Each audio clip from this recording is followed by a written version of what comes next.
Professor, tell me briefly, I know you came to talk about auto pens, but tell me briefly about the 25th Amendment. Well, Senator, the 25th Amendment provides the process by which to implement a principle that's in the original Constitution, which is when the president's unable to exercise the powers and duties of the presidency, somebody else exercises them, starting with the vice president. The 25th Amendment sets up a process by which, if there's a question whether the president is able to do that, the vice president and the heads of the executive departments can temporarily basically put the vice president in as acting president, and then Congress ultimately decides the question. Well, the standard, is it not, Professor? The standard is disability of the president. Is that correct? Unable to exercise the powers and duties. Okay. Yes. Welcome back to the channel. Today, we're diving into a heated hearing where Senator Kennedy questioned former White House staffers about President Biden's fitness for office and the 25th Amendment. We'll break down what the 25th Amendment means and the staff's role when a president's health is in question. Don't forget to hit subscribe to stay updated on these critical topics. Let's start with the basics.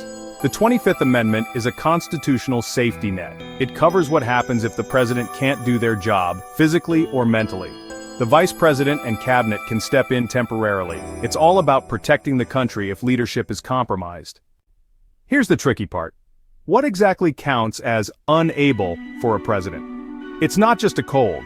We're talking serious disability that impairs decision-making or physical ability.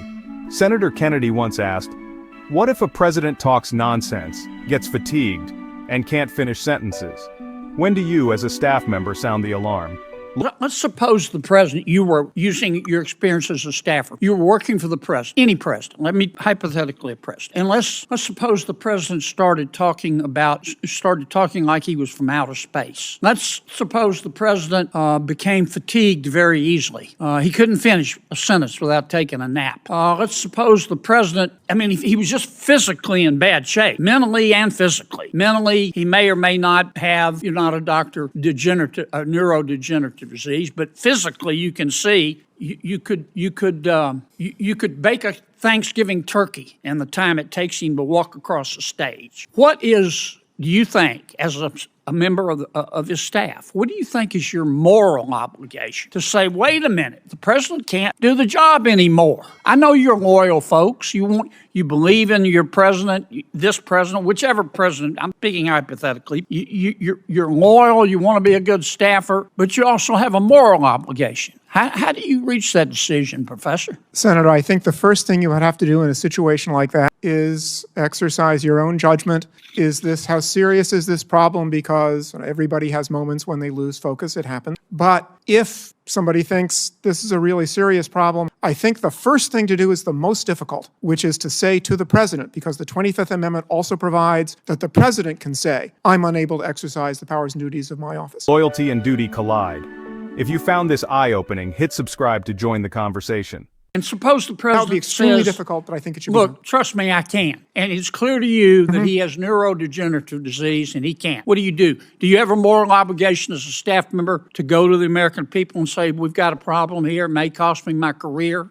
Senator, I think at that point you have an obligation to talk to the vice president, who is in charge of the Section 4 process under the 25th Amendment. What about you, Mr. Wold? Do you have a moral obligation? I understand you want it to go away, you want to work it out with him, but you can't. When does a staffer have a moral obligation to stand up and say he can't be president anymore, or she can't be? Well, Senator, the 25th Amendment only works if individual staffers or officers of the United States exercise that kind of moral judgment. That's what I'm asking you. Yeah, so, I think always, as the professor said, the presidency is an enormous burden, so it would be not one instance, it would have to be several instances of a failure to exercise judgment. How do you make that decision? You're the staffer, I get it. Yeah, well, I think it begins with prayer, of course, but after that, I think it's conversation with other staffers, and if you're unable to confront the president or to raise the issue with the vice president, you should resign. What about you, Mr. Spicer? Do you stand up and do it and tell the truth and run, or do you have a greater obligation to your boss? Well, luckily, I didn't have that problem. But I would say that you have a moral obligation as an American, as a citizen, as a human being. If the leader of the free world cannot conduct themselves to make the decisions that are critical to this country and to the world, you absolutely have a moral obligation to follow the chain of command. And if they don't act, then you must.